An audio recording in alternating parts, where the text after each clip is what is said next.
un entierro, qué sé yo. Bueno, la cosa es que llegamos a un minyan sefaradí yemenita, me parece. Y entramos, y fue como entrar a Marte. Como que era algo completo, la gente era alucinantemente distinta. Como uno dice, eh, mi hermano y yo pensamos en ese momento, ¿qué tenemos en común con esta gente? Nada. O sea, ¿por qué somos judíos, pero en verdad no tenemos nada en común? Somos en todos los sentidos completamente diferentes. Como difícil de escribirlo, pero no sé si conocen a Yemenita, pero este lugar era así como increíble. Y la cosa es que estábamos pensando eso, como, ¿qué hacemos acá? Y de repente se para una de las personas que está ahí y se pone a hablar acerca del fallecido. Empieza a hablar. Y en su forma de hablar empieza a hablar de Torá. Y menciona el Zohar y menciona libros de judaísmo. Y el mensaje que dice es increíble. Un mensaje distinto, digamos, no es el mensaje típico que uno está acostumbrado, pero un mensaje realmente muy fuerte, muy lindo, muy profundo. Y fue ahí en ese momento que ambos, mi hermano y yo, sentimos, wow, en verdad, o sea, como jugamos mucho con la cosa, porque parecían tan distintos, nos sentíamos tan en Marte, pero al final del día era algo externo, probablemente teníamos muchísimo en común con esas personas. Sí, la forma en que hablaban se notaba. Lo que sentíamos de que el alma es la misma, solo que los cuerpos, la forma de expresarlo era radicalmente distinta. Entonces ese es el concepto. Hay muchas diversas formas de expresarlo y ese es el concepto principal. Ahora, vamos a derribar durante esta mini charla tres mitos. Vamos a centrar en tres mitos. El primer mito es que cuando, por ejemplo, hay un funeral de un rabino, se ve miles de pingüinos caminando en la calle, ¿no es cierto? Miles de ortodoxos. Y uno los ve y uno nos dice, son todos iguales. Se ven todos iguales y piensan cosas muy parecidas y hacen las mismas cosas y todos se levantan a la misma hora. Entonces son iguales. La visión secular normal es que son iguales. Ahora, cuesta convencerse, porque esta visión es muy fuerte, pero cuando uno empieza a conocer las distintas corrientes y lo que piensa cada uno, se da cuenta de que puede ser que externamente sean parecidos. Y el alma sí es la misma, es verdad, el alma, el mensaje, pero hay formas tan, tan, tan distintas de ver las cosas.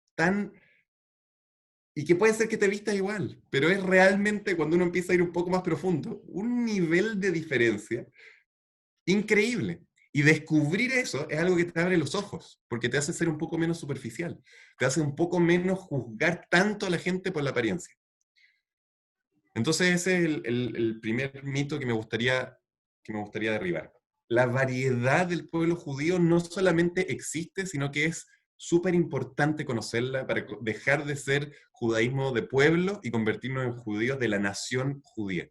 La nación judía, el pueblo judío, tiene una extraordinaria cantidad de formas de acercarse a la Torá y al judaísmo y a la forma de vivir.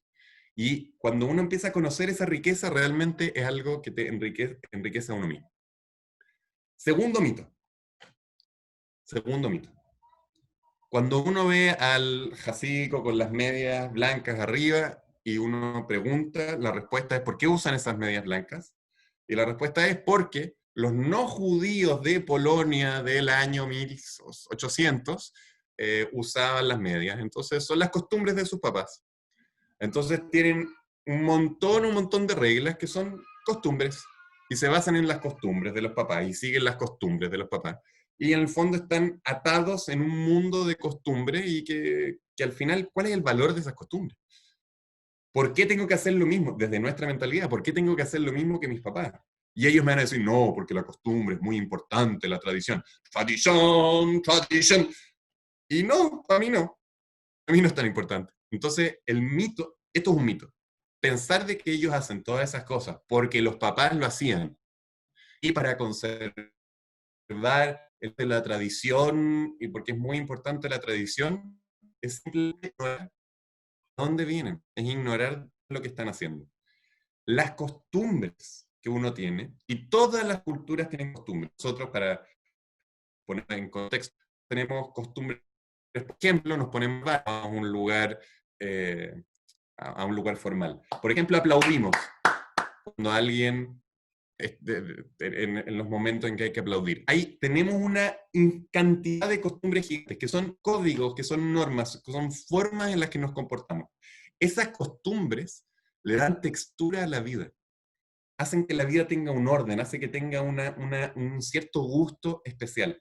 Las costumbres que elige cada una de las ramas del judaísmo no son costumbres porque los papás, porque los abuelos. Son costumbres que forman la textura del tipo de vida que quieren vivir. No se ponen las medias porque el papá se las ponía. Ya vamos a explicar por qué. Pero son costumbres que están buscando algo, están buscando dar un mensaje, están buscando construir un cierto tipo de vida. Ahora, con respecto a qué, ¿cómo entenderlo un poco más? Entonces, yo creo, como yo lo entiendo por lo menos, todas estas ramas del judaísmo, por supuesto hay excepciones, pero todas estas ramas se pueden definir en base a tres grandes preguntas.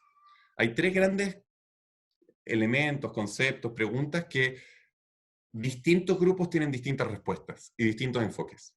Uno de esos temas es la relación con el Estado de Israel. ¿Cómo me relaciono con el Estado de Israel? Segundo tema es ¿qué significa la figura rabínica? Un rabino, ¿qué es? ¿Cómo me relaciono con el rabino? Vamos a ver cuáles son los enfoques de esto. Y tercero, ¿cuál es mi relación con el mundo, con el mundo no judío? Y con los judíos que no son religiosos. ¿Cómo me relaciono con ellos? Entonces, esas tres preguntas son preguntas que no hay una respuesta fácil, hay distintos enfoques, y entender que mi enfoque no es el único verdadero y absoluto, que todos son unos tontos extremistas, porque siempre estoy en un lugar, el que está más a la derecha es un extremo y el que está más a la izquierda es un extremo, y yo siempre estoy en medio, en todo. Eso es una visión muy infante que tenemos cuando pensamos que nosotros somos los reyes del universo, y no es verdad. Entonces hay que tratar de saber cuál es tu posición, pero tratar de entender y ver la riqueza del que está más a la derecha y más a la izquierda. Entonces, primero la figura del rabino. Yo diría que hay tres grandes escuelas en entender qué es el rabino, y eso va a dar pie a distintos movimientos también. Hay una escuela que dice que el rabino es simplemente un guía espiritual hoy en día. Hoy en día. Un rabino es un guía espiritual, alguien muy sabio, que le puedo hacer preguntas y que me va a responder. Puedo hacerle caso, puede que no. Es alguien que me puede ayudar, es alguien más sabio, pero le puedo preguntar a alguien, a cualquier persona en el fondo, no es algo particular de él. La única gracia del rabino sería de que sabe la ley judía, me puede especificar cuál es la ley en distintos casos. Ese es el nivel en que el rabino en el fondo tiene la menor importancia. Ese nivel está asociado al mundo de la Modern Orthodox, se llama, la ortodoxia moderna, los modernos. ¿Qué significan los modernos? Bueno, es una de las ramas del judaísmo, está en Estados Unidos, principalmente, también hay muchos en Israel, pero la principal fuerza está en Estados Unidos. Hay un segundo nivel de ver al rabino, que va más allá de que es alguien sabio, un guía que me puede decir cosas, sino que siento o entiendo de que su conocimiento de Torah le permite, cuando dice algún tipo de respuesta, conectarse con algo más grande. Entonces, si me dice un consejo, no es como algo que, bueno, sí, quizás no. Es algo que tengo que realmente tomar muy en serio y probablemente hacer caso. Si es que estoy muy en desacuerdo, lo que sea, bueno, está bien. Pero se toma bastante más en serio. Y hay un tercer nivel. Ese nivel yo diría que es la mayoría de la ortodoxia. La ortodoxia común, una gran cantidad de grupos de ortodoxia están en ese nivel. Y por último está el máximo nivel, en el que el rabino es casi como una figura completamente idealizada. Estos son la mayoría de los grupos hasídicos, ¿sí? Y esto, les voy a contar una historia muy loca. Fui a ver una vez a un rabino que se llama Rab Morgenstern. Rab Morgenstern es un gran gran rabino jasídico, que yo hasta el día de hoy es uno de los autores que más me gusta leer. Es infinitamente profundo, increíble. Gran parte de los shiurim que doy es de Torah de él. Es algo así impresionante. Y fui a verlo. Y están, es loco. Entonces estamos ahí bailando, qué sé yo, como que celebrando. Y de repente el rabino está al medio del círculo y está comiendo pan.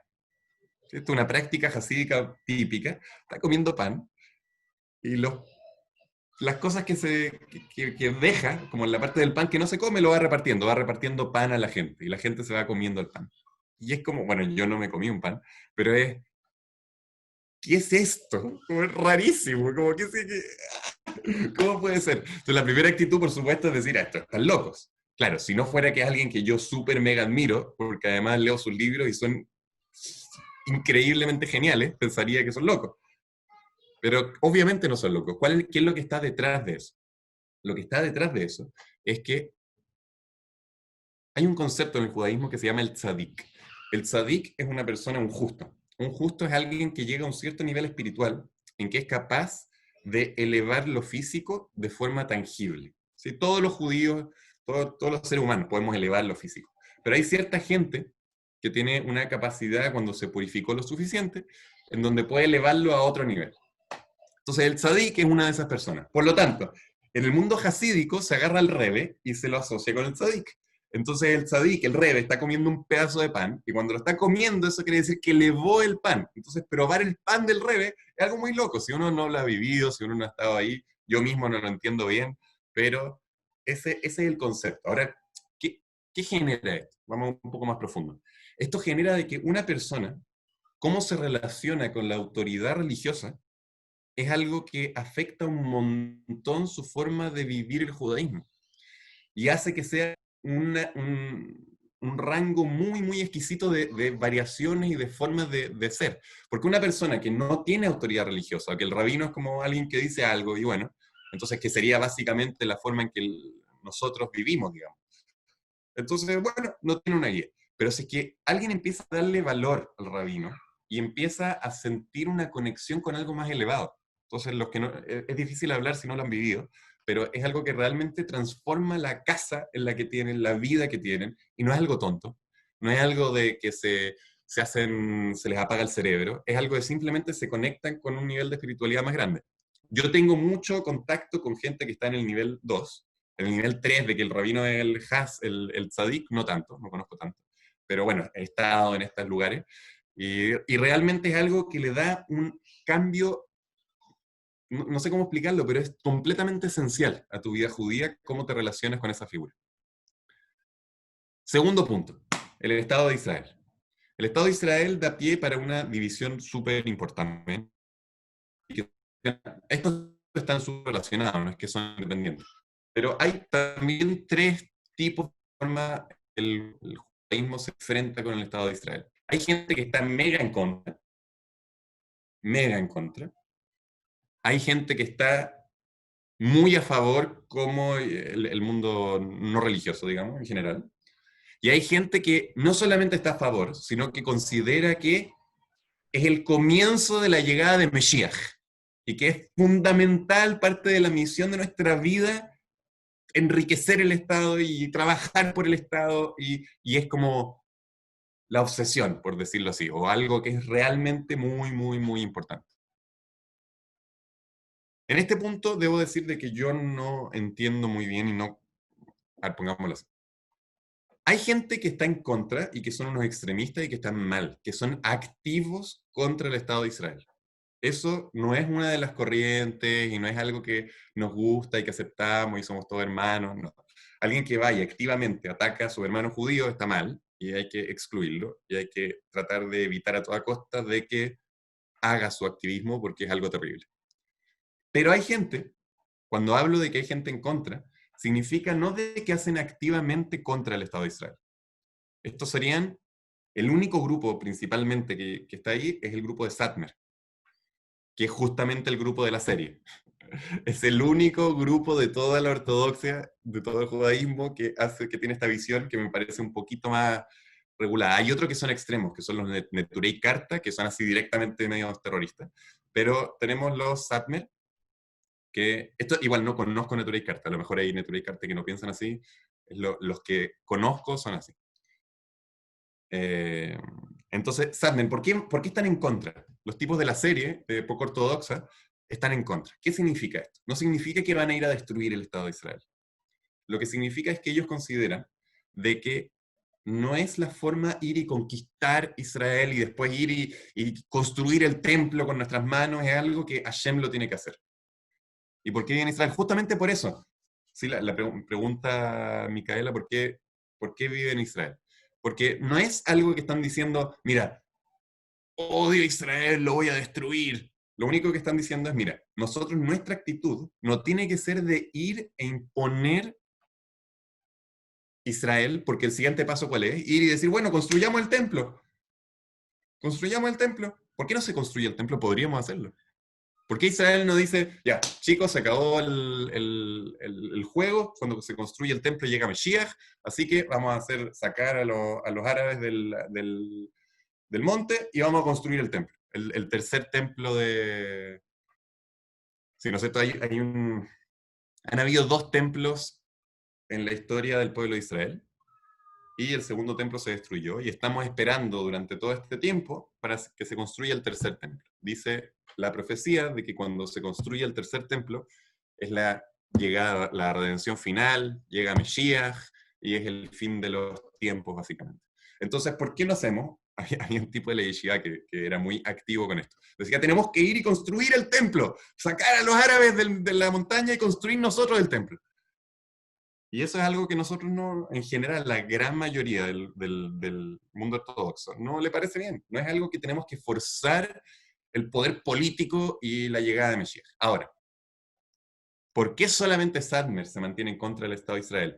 Y la gran mayoría del mundo ortodoxo está completamente a favor del Estado de Israel. Es porque no fue con la intención de traer Mesías. No fue con la intención de si vamos a forzarle la mano a Hashem. Pasó, y es algo que hace un tremendo bien a todo el pueblo judío. Es un lugar en donde podemos estar tranquilos, es un lugar donde podemos... Y en la tierra de Israel es el sueño. Entonces, obviamente estamos a favor.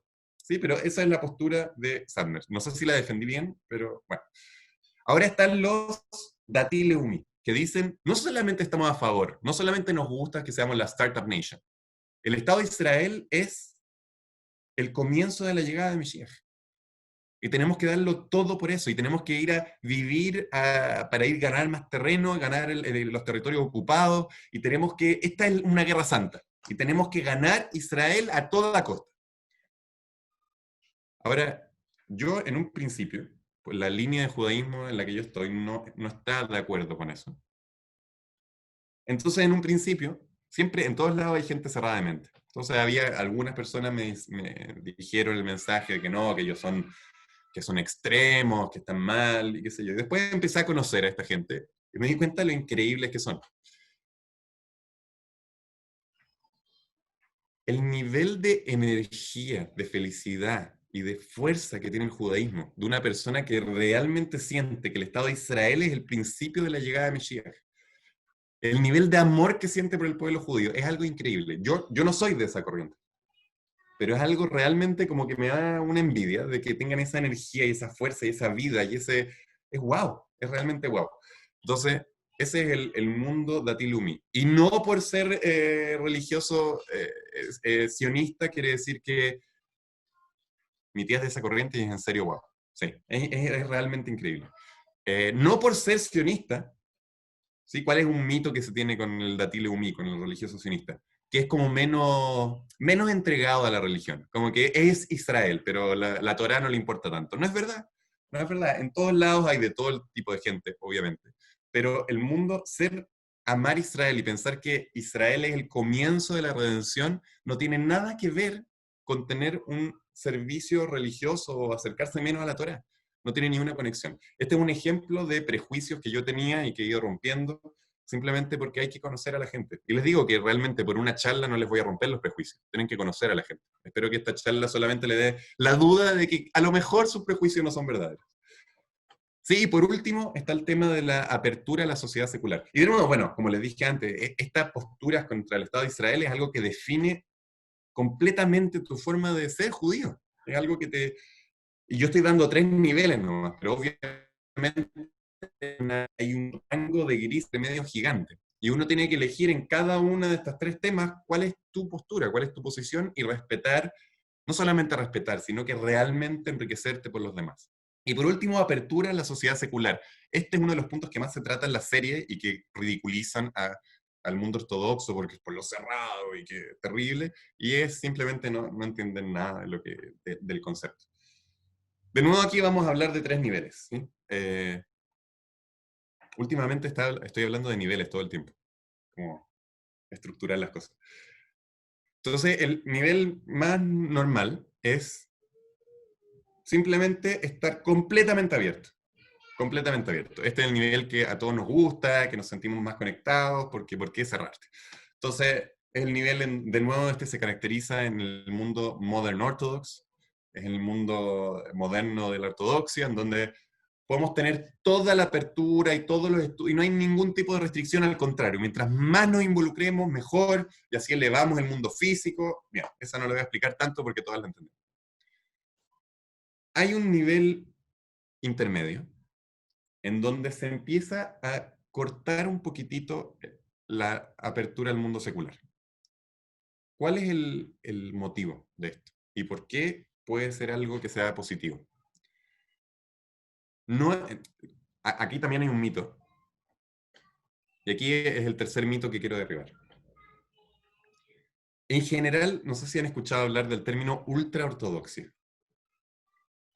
Ultraortodoxia, en mi cabeza, significa cerrado de mente. Eso para mí significa ultraortodoxia. Porque si no, ¿por qué es ultraortodoxo? Es porque es muy religioso. Si una persona es súper religiosa y súper devota, pero es súper abierto de mente y se llamaría ultraortodoxo, no sé, en general, no sé. Pero yo creo, el concepto que yo tengo cuando leo los diarios es cuando el ultraortodoxo es el tipo que está así atacando a Israel y qué sé yo, y como súper cerrado de mente y medio tontito. Eso yo no he conocido de eso. De hecho, sí, estamos hablando de gente que se dedica a estudiar Torah. Y el estudio de Torah es algo que te destruye la cabeza, que te la amplía, que te hace pensar todo el tiempo, que te hace cuestionarte. Realmente alguien que tiene la imagen de una persona muy religiosa, como un cerrado de mentes, porque no conoce gente de verdad ultraortodoxa. Sí, es verdad, hay un fenómeno que pasa con gente que se hace religiosa, gente que nació en una familia no religiosa, se hace religiosa, son más papistas que el Papa. Entonces, es un ejemplo, es más papista que el Papa. Entonces empiezan a ser extremos y pueden decir cosas, está bien. Pero una persona supuestamente ultra normal no es para nada cerrada de mente, pero para nada. ¿Sí? A pesar que suena de nuevo externamente que sí. Entonces, ¿cuál es el punto de cerrarse a la sociedad secular? ¿Qué es lo que nos hace pensar que son cerrados de mente? Hay un concepto que se llama, a ver, pongámoslo así. ¿Por qué a un niño de 5 años o de 8 años no le muestro cualquier película? No le muestro películas así, tener un rating, ¿cierto? R17, 14, para 14 años. ¿Por qué? Porque el niño, cuando recibe, ¿qué mal le hace? Que sepa las cosas de la vida. ¿Le va a hacer mal? ¿Por qué le va a hacer mal? Entonces, por algún motivo la gente piensa de que les hace mal. Es como algo intuitivo. Ahora yo les digo, ¿de dónde viene esa intuición? Esa intuición viene de que el niño tiene una cierta pureza. Que esa pureza, algo, ingenuidad, como sea como le llamen, algo, que si ve ciertas imágenes o ciertas cosas, puede ser que lo afecte y que le quite esa cierta pureza. Cuando nosotros vamos creciendo, la perdemos naturalmente. Entonces no tenemos por qué cuidarla porque ya no está. Ya no nos afecta, digamos, de la misma manera que el niño. Sabemos manejar ciertos temas. Pero el hecho que lo sepamos manejar no quita de que igual nos afecte. Aún una persona religiosa, cuando se aísla hasta cierto grado, obviamente hay grados muy, muy extremos, pero la cierta aislamiento que busca, lo que está tratando de hacer es generar una mini burbuja, pero no para separarse de los demás y que no los vean, sino que para poder generar un ambiente en su casa. Generar un ambiente en donde es una casa donde se estudia, una casa donde se hace bondad, una casa donde se reza, una casa y si es que se deja entrar 100% de eso, va a costar más generar ese ambiente. Ahora, hay gente que sí lo deja entrar y que aún así trata de hacer el ambiente, solo que se dificulta. Ese es el punto, digamos, el nivel 2. La gente que hasta cierto grado se bloquea, permite que sepa el niño las cosas que hay afuera, puede estudiar, todo lo que sea, pero hay un cierto grado de cuidado, de que no quiero que cualquier cosa entre a mi casa. Cuido de que la casa tenga un cierto ambiente. Y el tercer nivel, que de nuevo es el nivel de la serie, en que corto todo contacto absoluto, no quiero que me mire alguien de afuera, no quiero que nadie me mire. Ese nivel, obvio, yo no lo comparto 100%, para nada en realidad, pero entiendo por qué alguien podría pensarlo. Y el punto es de que hay un peligro de que si empiezo a ver esas cosas, me atraiga demasiado. Entonces hay dos caminos. Uno, trato de luchar contra esa tentación y enseñarle que no es tan mala, o se la corto y que nunca tenga la tentación. Entonces, bueno, esa es una corriente que se encuentra en el mundo jasídico en algunos puntos, en algunos lugares, sobre todo el mundo jasídico. Y bueno, también tiene su punto. Entonces, esas tres preguntas, yo creo que sobre todo define en dónde uno está parado. La respuesta es atenta. Y va a definir qué costumbres vas a seguir y a qué grupo te va a identificar, etcétera. Hay otras preguntas como hasta qué punto incluye el misticismo.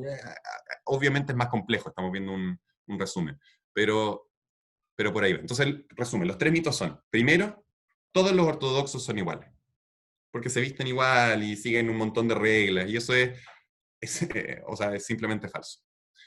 Segundo mito, la razón por la cual hacen todas esas cosas son por costumbres, porque los papás lo hacían, entonces ellos, sin pensar, siguen las costumbres de los papás. Y entre paréntesis, hay sectas en el mundo ortodoxo. En una de las sectas realmente puede ser que es raro, y así sin pensar, y que no lo conozco, me vi un local una vez nomás, me dio pánico. Existe gente obviamente rara y que hacen cosas raras.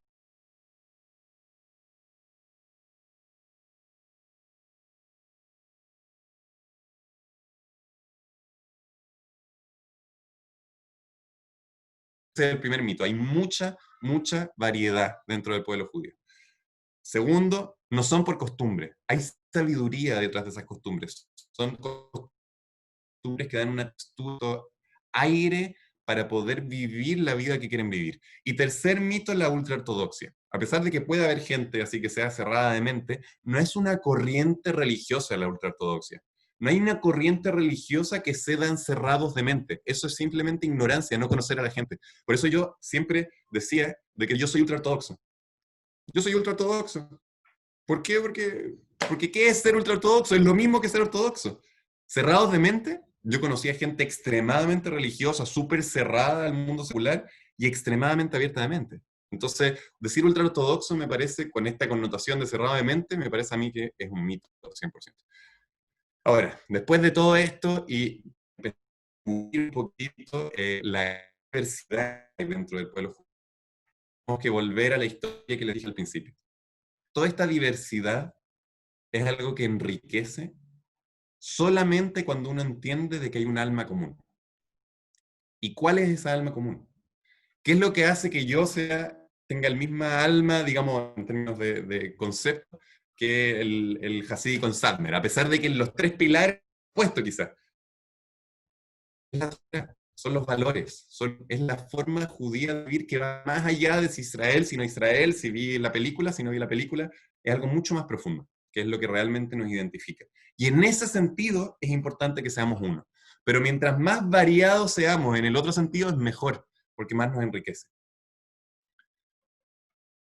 Entonces, yo creo que a través de eso, de respetarnos, de entender, y no solamente de decir, bueno, mira, ¿sabes qué?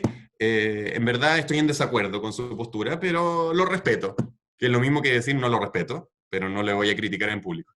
No, respetar significa de verdad entender de que hay sabiduría detrás de eso, y de que puedes tener mucho sentido, y de que te falta estudiar, saber de dónde viene, y que si los conocieras más, te enriquecería a ti, sería mejor persona a ti, y te enriquecería el judaísmo. A través de ese entendimiento, que es un entendimiento para los que estuvieron en la clase del viernes pasado, de nivel de Jochma, ¿sí? De poder ver todo cómo se unifica, eso puede traer finalmente la paz al pueblo de Israel y la verdadera Geulah y redención. Con eso termino la charla. Ahora doy pie para preguntas, comentarios. Genial, gracias Shlomo, gracias a todos por escuchar. Si quieren pueden, opción 1, si tienen disponible para activar su micrófono y tienen micrófono, pueden desactivarse ustedes. Si no me piden obvio por el chat, o pueden escribir la pregunta por el chat y con Bren o yo las leemos. Así que siéntanse libres, tenemos un ratito más, así que es la oportunidad. Y más por ahí, si gente de Buenos Aires que por ahí no te conoce bien y les quedó alguna duda de algo personal o algo que quieran saber, también es la oportunidad.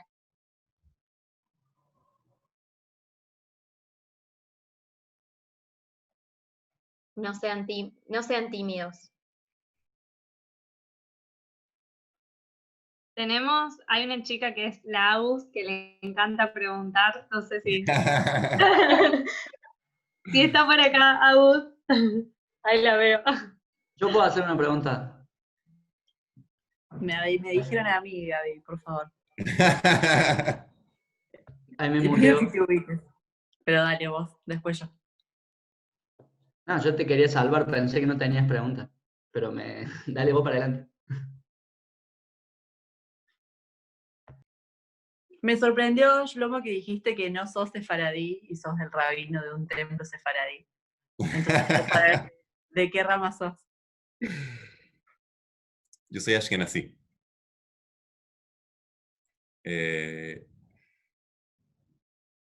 Las divisiones Ashkenazí y Sefaradí es una división que, como una vez escuché de Rav Saka, es un error histórico.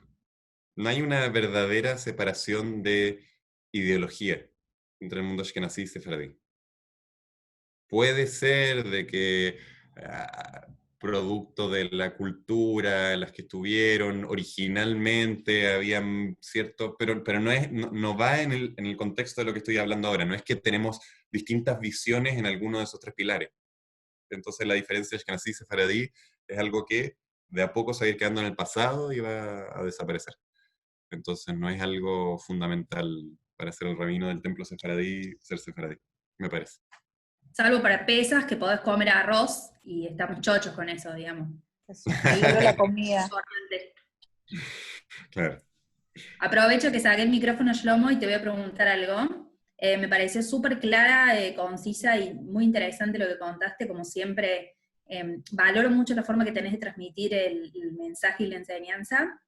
Te quería preguntar, más que nada, más que preguntar es como darte una opinión a ver qué pensás sobre el tema. Comparto casi todo lo que dijiste, de hecho en un 100% de lo que dijiste, independientemente de cómo uno lleve el judaísmo, se siente en cuanto al judaísmo.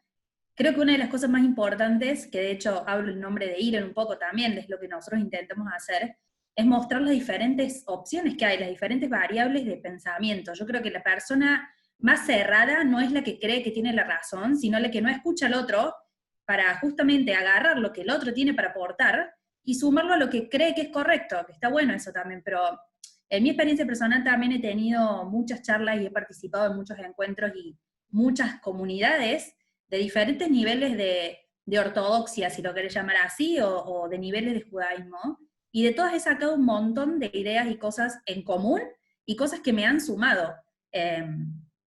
Y es más, creo que casi nunca, cuando vos escuchás una opinión, resta. Simplemente, capaz que no la compartís tanto, o capaz que no la defenderías, pero restar, creo que ninguna idea resta.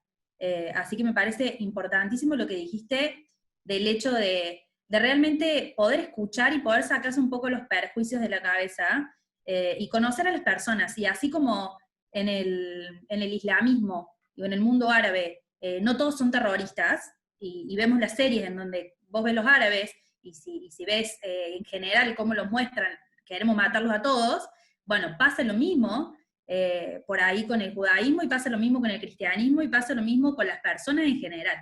Así que me parece muy interesante lo que decís, y había muchas cosas que no conocía, de hecho, y te quería preguntar sobre una de las áreas que vos nombraste, que dijiste que por ahí se define mucho por el acercamiento o aceptar a Israel como un lugar en donde nosotros tenemos que apoyar para que venga el Mashiach. Con esta idea, ¿vos creés que, según tu movimiento y según lo que vos conocés del resto de los movimientos que lo explicaste, pero fuera de apoyar a Israel, ¿vos creés que todos deberíamos vivir en Israel, todos deberíamos en su momento hacer aliá a Israel, o que simplemente apoyarlo, defenderlo o no, de acuerdo a las diferentes ramas, es válido? Yo creo de que, gracias, Mumi.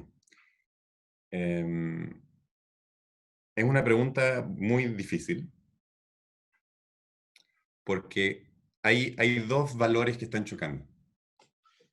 Por una parte, si es que, pongámoslo así, si es que no hay ninguna razón real para estar en la tierra en la que estás, creo que todos estaríamos de acuerdo, hasta el Sadmer, de que hay que ir a vivir a Israel. Sí. No tiene que ver con apoyar el Estado o no apoyar el Estado. Hay algo en la tierra de Israel que tiene una santidad que eso es transversal, o sea, sale 500.000 trillones de veces en la Torá. Creo que aumenté un poco el número, pero sale muchas veces de que realmente la tierra de Israel es nuestra tierra. Entonces, con respecto a ir a vivir a Israel, creo que la pregunta va mucho más allá de esta división. Ahora, te digo algo personal. Yo tengo el sueño de vivir en Israel, eventualmente.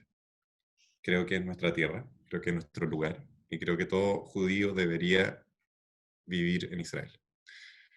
Pero la pregunta es, ¿qué tan importante tiene que ser lo que estás haciendo en tu lugar en el que estás viviendo para decidir que eso es más importante que ir a Israel? Por ejemplo, si tu familia está ahí, ¿es suficiente argumento como para quedarte en ese país y no ir a vivir a Israel? Esas son preguntas muy personales y que son difíciles de responder.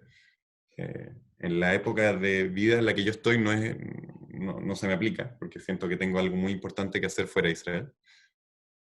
Pero pienso, la verdad me da duda, si llega el momento en donde está mi familia versus ir a vivir a Israel, no sabría qué hacer. Tranquilos, no lo quiero echar, fue una pregunta simplemente para saber qué pensaba. No, si quieres me voy, ya, está bien. Pero sí, es un tema, creo que debería ser una pregunta que debería estar en nuestro subconsciente todo el tiempo. Gaby, ¿querés? Es tu turno. Podés aprovechar el momento, no va a pasar nada. Me da vergüenza. No, en realidad tenía duda en general de cómo surgió esta charla, de cómo surgieron el nombre, digamos, mitos, sectas, costumbres. No sé si lo explicaste al principio o no, pero esa era mi duda principalmente.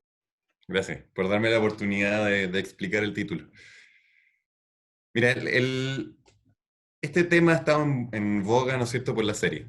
Ahora, no quería hablar de la serie, porque ya se ha hablado mucho, y quería tocar algo más general. Creo que el tema de que hablamos es mucho más importante que decir de que Esti no es la representante de...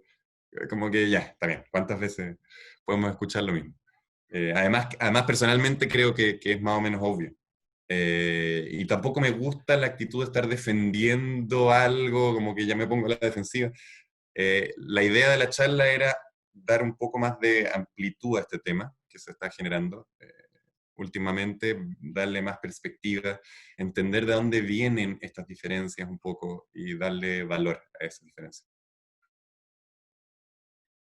Entonces, por eso mitos es porque eran mitos no solamente del mundo Sadmer, sino que mitos en general todos estos mitos de los que hablamos, los 3 mitos, son conceptos que están en el mundo y que hacen que valoremos menos la variedad, la diversidad. Son mitos que tenemos que nos hacen como ir como un caballito en nuestra vida y no poder ver hacia los lados. Entonces esa era la idea, como empezar a ver que el mundo judío, y mira, es difícil hacerlo sin ir a Israel y probar un poco todos estos mundos es difícil, pero por lo menos que alguien te diga, existen esos mundos y son mundos importantes también de conocer. Shlomo, te hago otra pregunta. Estoy muy activa hoy. Volviendo a lo que vos hablaste ahora de la serie, ¿vos crees que esta repercusión que tuvo en general afecta más al mundo judío entre judíos o afecta más a la imagen que tiene el resto del mundo sobre el judaísmo, sobre lo que ellos creen como religión o como ortodoxia, o como vos dijiste mal llamado por ahí, ultraortodoxia? Sí, yo creo de que seguro que afecta a ambos. A la gente que no conoce el judaísmo, ¿no es cierto?, ve esta serie y aparentemente ha tenido un éxito importante dentro del mundo. Y bueno, piensan que eso es el judaísmo. Ahora, eso yo personalmente creo que no es grave, porque cuando uno tiene una opinión basada en una serie, entonces es muy fácil cambiarte esa opinión. Creo que el daño más grande es en el mundo judío, porque el mundo judío ya tiene esos prejuicios, ya tiene esa visión, ya sabe un poco más del tema. Entonces, cuando ven esa serie, en el fondo dicen, ah, viste, era verdad, yo sabía que eran así. Eso creo que es un daño más grave. Pero también, o sea, me parece que cualquier persona que quiere en verdad profundizar un poco, la mayoría de la gente no le interesa profundizar y pensar, quiere ver la serie nomás, lo pasó bien y dale, va a la siguiente. Pero alguien que quiere profundizar y pensar un poco más, yo creo que eso es lo único bueno que veo de esto. Puede ser de que genera pensamiento, genera discusión, genera que la persona quiere, a ver, ¿será verdad o no será verdad? Eso me parece interesante. Por ejemplo, Shtisel, que también mucha gente la vio, pero no generó tanto pensamiento. Porque no se veían tan malos los ortodoxos ahí, eran como medio, sí, como medio grises, medio depresivos, pero estos otros son diabólicos, entonces como que genera como que te mueve un poco. Eso creo que es el factor positivo, por lo menos. Es tan caricaturesco lo malvado que son los religiosos en esta, que es más fácil defenderla. Shtisel me parece que es peor, porque en el fondo son depresivos, pobres, y como que está bien, no es tan terrible. Voy a leer la pregunta. No me Y quedó ahí, claro. perfecto, eso. No, genial, para leer la pregunta. Sí. ¿La lees tú? Léela vos. Parece tipo en la tele, cuando están con el retorno. Hola. Bueno, no me quedó claro cuando explicó el ejemplo de las ramas que usan las medias altas por costumbre, pero no solo porque lo hacen sus padres. ¿Por qué realizan esas costumbres? ¿Por qué salen en las escrituras? No salen en las escrituras, no. La razón por la cual lo hacen es por su postura de aislarse de los demás. No es que ellos dicen, mis papás. Piénsalo así, yo me acuerdo cuando lo escuché por primera vez, yo dije, ellos usaban las medias altas cuando estaban en Polonia y usaban las medias altas los no judíos que eran de la High Society. Entonces, obviamente, en esa época era lindo usar las medias altas. ¿Qué clase de persona que tenga un mínimo de IQ puede seguir usándolo ahora que se ven como monstruos? Quieren hacer lo mismo que los papás, pero hacen todo lo contrario. Los papás se veían cool, ellos se ven raros. Entonces, ¿qué clase de tradición rara es esa? Ahora, ¿cuál es la respuesta a esto? Justamente no lo están haciendo por eso. No es que nosotros nos vestimos igual que Abraham Avinu. Lo están haciendo en una forma clara, que es lo mismo de la barba, que es lo mismo de las peyotes. Son elementos que hacen que se separen de los demás. Esto está relacionado con el punto de alejarte de lo secular. Una persona que tiene, igual con los gorros, sí, una persona que tiene esa vestimenta es alguien que uno ve y uno dice, wow, como es otro mundo, es completamente distinto, lo siento como un extraterrestre. Entonces, ese sentimiento es parte de lo que ellos quieren generar. Ellos son completamente separados, ellos son judíos y la Torá, y no me importa que se burlen de mí o que me vean así, porque yo soy distinto a ti. Ese es el propósito. Entonces, por eso esa es como una versión extrema, digamos, del apartarte de la sociedad. Y y por eso lo que expliqué es importante, no lo hacen porque los papás lo hacen. No caigamos en ridiculizar o pensar que son tontos. Pueden ser extremos en su visión de separarse de los demás, pero no son tontos. Los judíos no somos conocidos por ser tontos.